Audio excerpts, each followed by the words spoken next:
ሰላም እንዴት ናችሁ?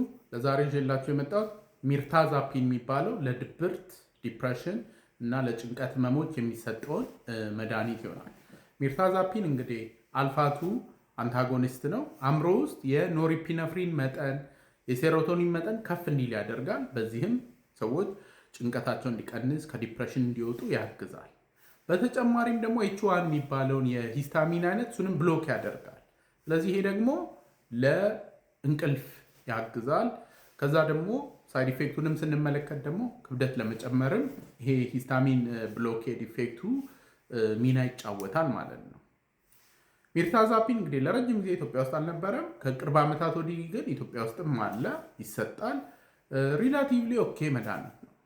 የመጀመሪያው ማዘው አንታይ ዲፕሬሳንት ነው ካላችሁ ሚርታዛፒንን አላዘም፣ ግን የራሱ የሆኑ ጥቅሞች አሉት፣ የራሱ የሆኑ ደግሞ ሳይድ ኢፌክቶች አሉት፣ እንደ ማንኛውም መድኃኒት ማለት ነው።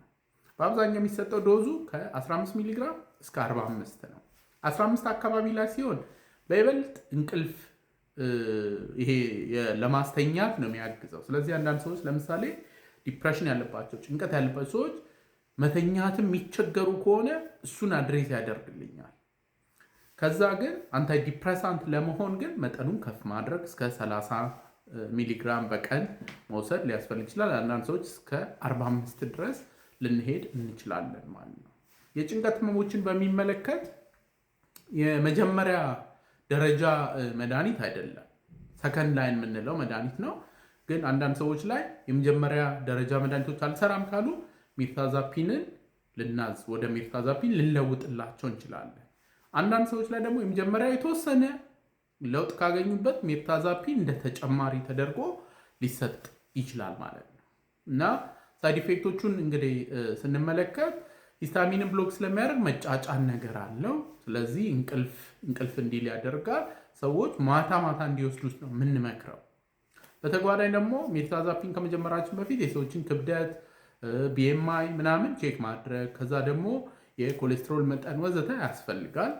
ከዛ ተገቢውን የምግብ እና የኤክሰርሳይዝ ሬጅመንም መምከር አለብን።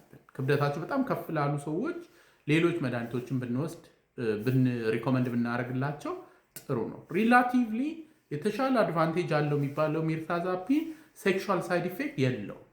አንዳንድ ጊዜ ኤስኤስአርአይስ የምንላቸው መድኃኒቶች ሴክሹዋል ሳይድ ኢፌክት አላቸው። የሴክስ ፍላጎትን መቀነስ፣ ኦርጋዝም ላይ መድረስ መቸገር ምናምን አይነት ነገር አንዳንድ ሰዎች ላይ ያጋጥማል እና ሪላቲቭሊ ሚርታዛፒን ይሄ ሳይድ ኢፌክት የለውም። ስለዚህ ሊሰጥ ይችላል። አንዳንድ ጊዜ ሚርታዛፒን እና ቬንላፋክሲን የሚባለውን ከዚህ በፊትም ሰርችላቸውን ሁለቱንም አንድ ላይ ይሰጣል። ይሄ እንግዲህ ካሊፎርኒያ ሮኬት ፊውል የሚባል የሮኬት ነዳጅ የሚባለው የአንታይ ዲፕሬሳንት ኮምቢኔሽን ነው እና ሁለቱን አንድ ላይ ካደረግን በጣም ጥንቃቄ ያስፈልገዋል። በተለይ ደግሞ ሰዎች ወደ ማኒያ እንዳይገቡ ማለት ነው። ዲፕሬስድ የነበሩ ሰዎች ድንገት በጣም ከባድ የሆኑ ኮምቢኔሽን ስለሆነ ከባድ አንታይ ዲፕሬሳንት ሰጥ ወደ ማኒክ ከዛ ወደ ባይፖላር እንዳይለወጡ ጥንቃቄ የሚፈልግ መድኃኒት ነው። ኤኒዌይ ሚርታዛፒን ዘ ጉድ ሜዲኬሽን እና በሀገራችንም የሚገኝ ይሆናል። እንግዲህ ለዛሬ ይዤላችሁ የመጣሁት ይህንን ይመስላል። ብዙ ሰዎች ጋር እንዲደርስ የቪዲዮ ኮፒ ሊንክ፣ ሪፖስት እና ሼር ይደረግ። ሁልጊዜ እንደምለው ያለ አእምሮ ጤና የለም። ደህና ሁኑ።